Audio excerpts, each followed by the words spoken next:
Good morning, members, and to our viewing public that's joining us this morning.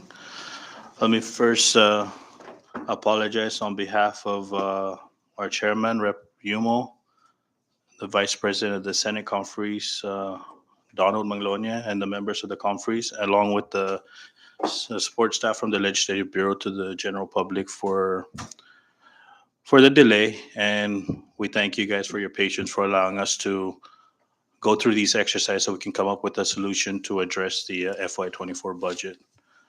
Um, just a little history so that we can move on with today's proceedings. Last night, before we went into a recess to continue to today, both sides of the tables agreed that there will be two different versions that will be presented that will be reviewed by both sides of the conference so that we can come up to an agreement and a conclusion, and hopefully we can complete the this process and move on to the next level of this budget for FY24.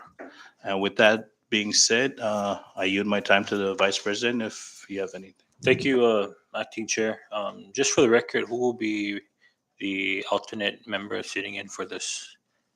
It'll be Representative Marissa Flores. Thank you. Yeah, and just like the Acting Chair had mentioned, the Senate version of the concurrent resolution uh, is being prepared and will be disseminated to the House conferees.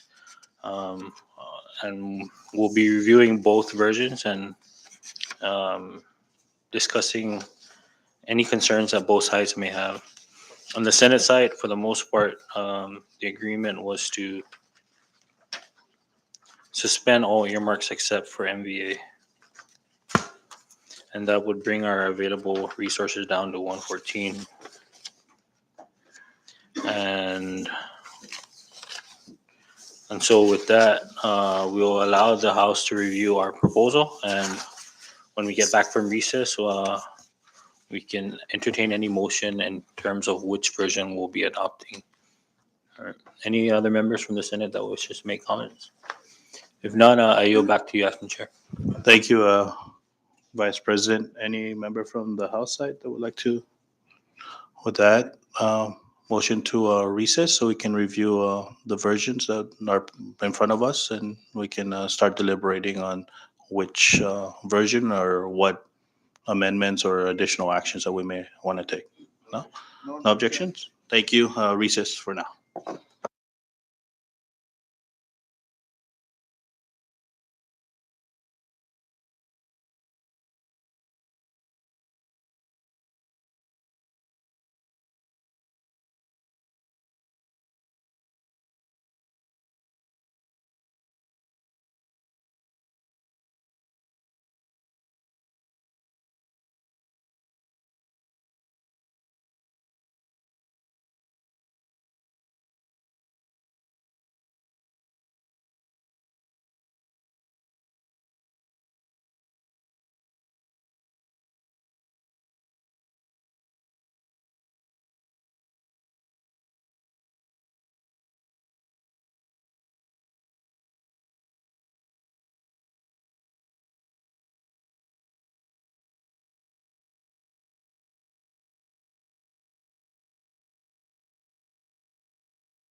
Good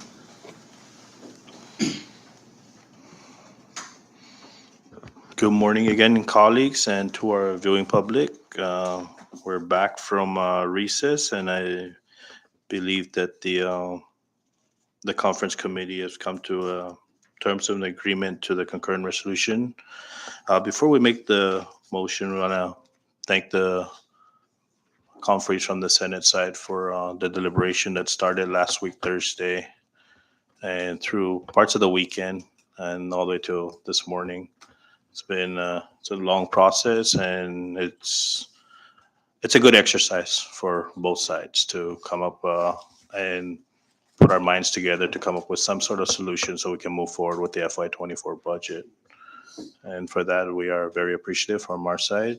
And I recognize the Senate Vice President for some, I guess, description of the changes, and maybe the proper motion should follow after we get down with the explanation of the concurrent resolution. Mr. Vice President, please. Thank you, Acting Chair. Um, what we are proposing to change from the House Concurrent Resolution 23-2.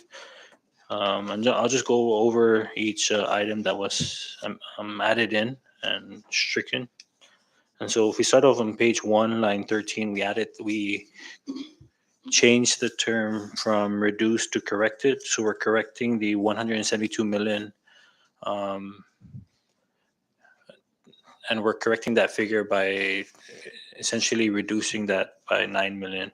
And so if you look on page 2, on the first line, we are adding a language that states, accordingly, the total revenue resources available is 163,415,313. The next paragraph, we're just adding words the, must, and to. You move on to the next page.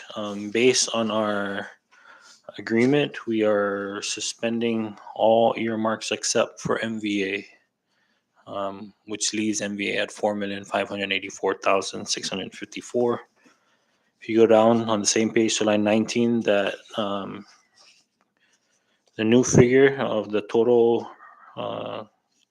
earmarks and debt service comes out to 49,176,382. If we move on to page 4, that after we subtract the debt service and earmarks from the total resources, it brings us to 114,283,931 as what's available for allocation or appropriation for the Commonwealth government activities. We kept DPL figure the same, so our grand total now stands at 119,199,812. At this time, I hand the floor over to the House to. Thank you, Mr. Vice President. Just point of clarification that the conferees are making the changes to House Concurrent Resolution 23-2 SS1.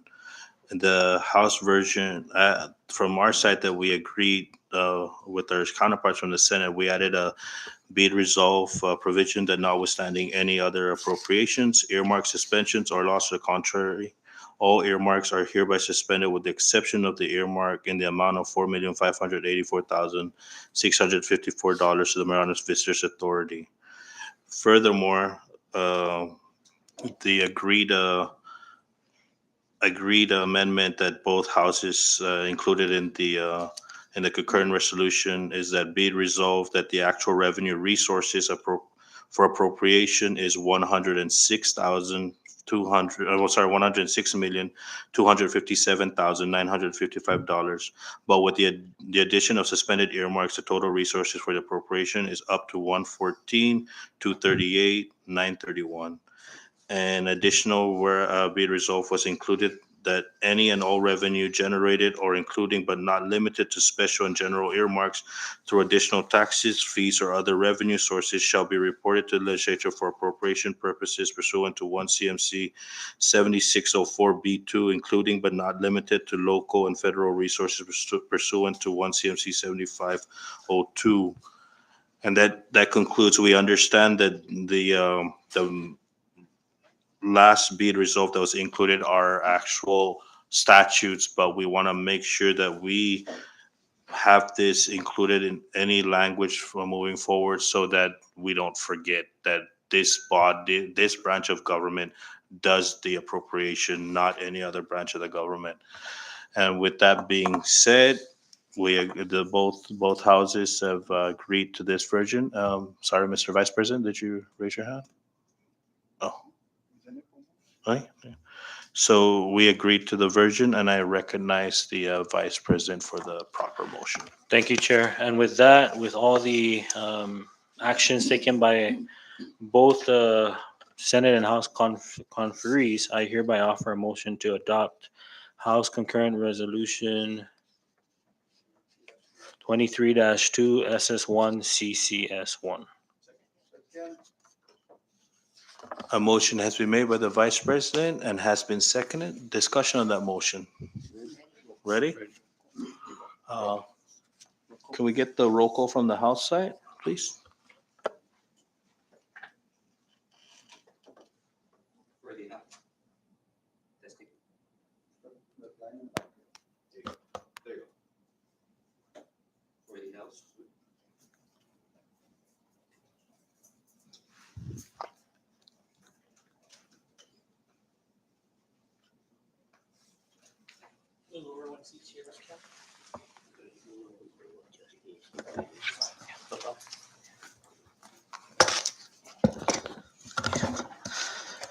For the House of Representative Conferees, Representative Marissa R. Flores, Yes.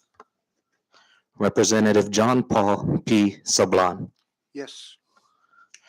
Representative Blas Jonathan T. Attal. Yes. Mr. Vice Chairman, all three members present for the House of Representative Conferees voted yes. Thank you, Cam, and I recognize the Vice President for the Senate conference. Thank you, Chair. May I recognize the Senate LA to take roll for the Senate. Senator Carl R. King Neighbors, Yes. Senator Karina L. Magofnia, Yes. Mr. Chairman. Yes. Mr. Chairman, all three Senate conferees voted yes. Thank you, LA. Mr. Chairman, all three members of the Senate conferees voting yes. Thank you, Mr. Vice President. With all conferees from both houses voting in the affirmative to adopt House Concurrent Resolution number 23-2 SS1 in the form of CCS1 is hereby adopted. Thank you, members. And if there's no objection from the members, can we ask the LAs to also proceed with the committee report so that both houses can entertain the conference committee's work? No objection? All right, thank you, members. And that concludes the new business that started last Thursday. But on behalf of our chairman, Representative Ralph Humel, I'd like to thank you, Mr. Vice President, Senator Magofnia, Senate Floor Leader, Senator Carl Neighbors, Senator Frank Cruz, Senator Selena Babauta. Thank you guys for extending your hands out so we can work on this, although it's just a concurrent resolution to set the ceiling for our appropriations for FY24. We thank you for your time and all your efforts in getting this done. To the Bureau staff, our councils, our LAs, our fiscal analysts, thank you guys for taking the time to help us come into an understanding to get this concurrent resolution out. And to our viewing public, thank you for your patience. And we're sorry for all the recesses that lasted hours, some days, but we got a product out that's gonna move us forward so that the Senate can start addressing the budget. And we're very hopeful that on our house, we're also coming up with other revenue generating measures that will assist our fiscal condition for FY24 and moving forward. And again, thank you guys all for your time. And I recognize any other member, if there's anybody that wants to extend their appreciations before we move to the next item on the agenda. Mr. Vice President, please. Thank you, Chair. Under the same token, we want to express our appreciation to the House conferees and to all the staff of the LB that have contributed to this final product and this final understanding with the advice of council, both councils and our fiscal analyst in LA. I think that this product, in my opinion, would probably be the most contentious part of this budget process. As far as the budget bill that is sitting in the Senate, I think with our new identified resources available for allocation that we voted on today, this is something that the Senate committee will work closely with the House to address these new figures so that whether or not we go into conference and on the budget, at least a lot of the concerns will be addressed while the bill is still in committee. In moving forward, during this deliberation with the House concurrent resolution, several proposals were made in regards to revenue generating bills, and I hope that if it does, when it does come to the Senate, I know that the members would like to support any efforts in trying to bring in additional resources to the Commonwealth, but also to do so in a manner that is fair to the entities and the public that it will affect. And so we hope to work closely in monitoring and trying to resolve any issues that we may have with future legislations. And so we can assure you that whatever comes up, we'll try to address in a manner that is quick but also fair to all those involved. And so again, with that, thank you to my colleagues in the Senate for your patience and for your inputs and in addressing this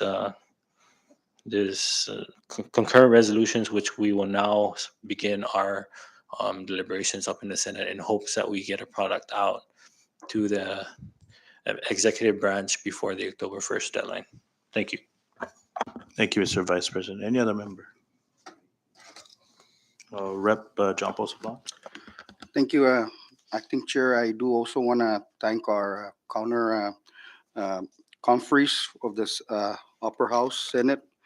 I know that it has been a lengthy 4 days of deliberation, to include also that we have met also with the administration this past Saturday to meet with the governor and his cabinet members to kind of find out if there's any outside resources that perhaps this body can use and identify to augment the shortfall. But despite all those efforts, only to find out that we did not get any communication from the administration, we took it upon ourselves as conferee to come up with a compromise on a concurrent resolution so that we create that ceiling that would further move us further to the budget bill so that we can have a balanced budget before October 1st. So for that, I thank our Senate counterparts. Thank you. Thank you, Representative John Posabon. Any other member? We're good? Last chance to. Okay, again, colleagues, thank you guys very much. Bureau staff, thank you. Next on the item is adjournment. May I please get a motion for adjournment? Motion has been made by Senator Carl and has been seconded. Discussion on the motion. Ready? All those in favor, please say aye. All those opposed, please say nay. Nobody? Motion carries. Thank you again.